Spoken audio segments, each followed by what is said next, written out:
So if you're looking at my screen right now, you'll see changes to 12.0 this week, posted about 15 minutes ago.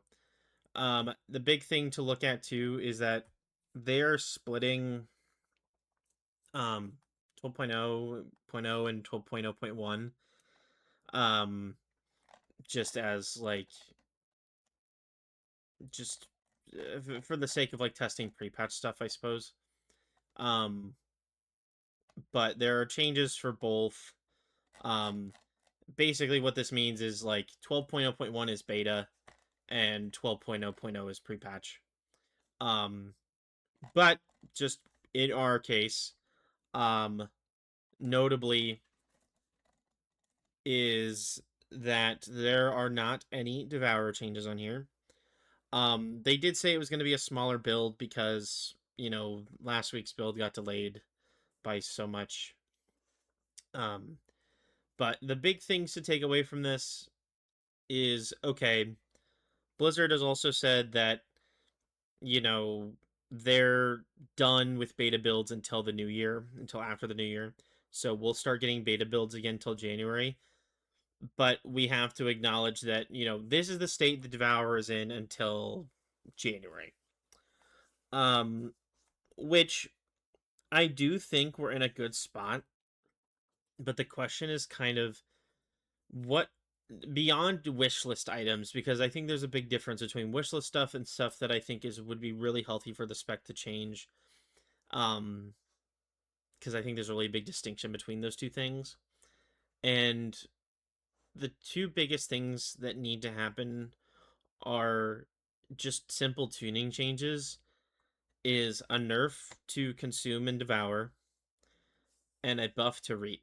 These are the two things that would at the very least just a buff to reap alone would change it would change how we see the spec and how it's played because Reap would become an integral part of the rotation if it did enough damage. Like you might even take the two charges of Reap talent, if that was the case.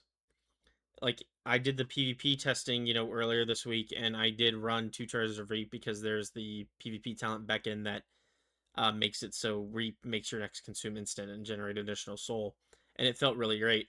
The thing is, okay, barring something like Beacon, having because right now Void Guard single target builds, the highest simming Void Guard single target builds, do not press Reap ever. It is never pressed. You might press it if you're clinching for that last collapsing starcast, but even then that's super situational. And but like Void Guard's not pressing it ever in single target. In AoE, you're also obviously gonna press it with Eradicate.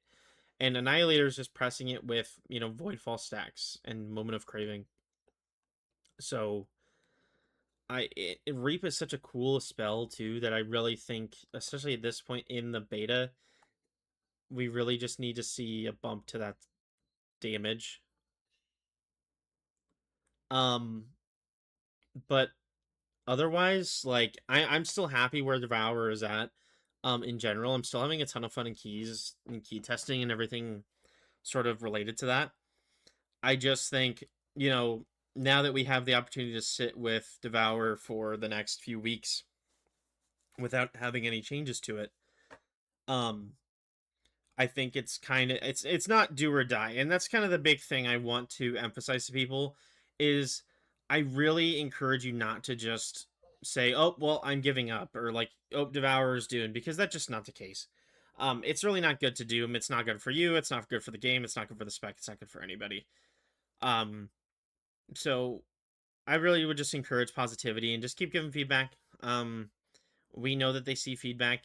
Doesn't mean we're gonna get changes right now, but I it's really still good to stay positive and to want good things for the spec.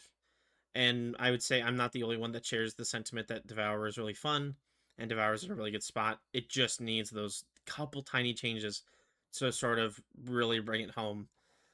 Um, Otherwise, I mean, there's really no changes this week for us. Vengeance got some changes.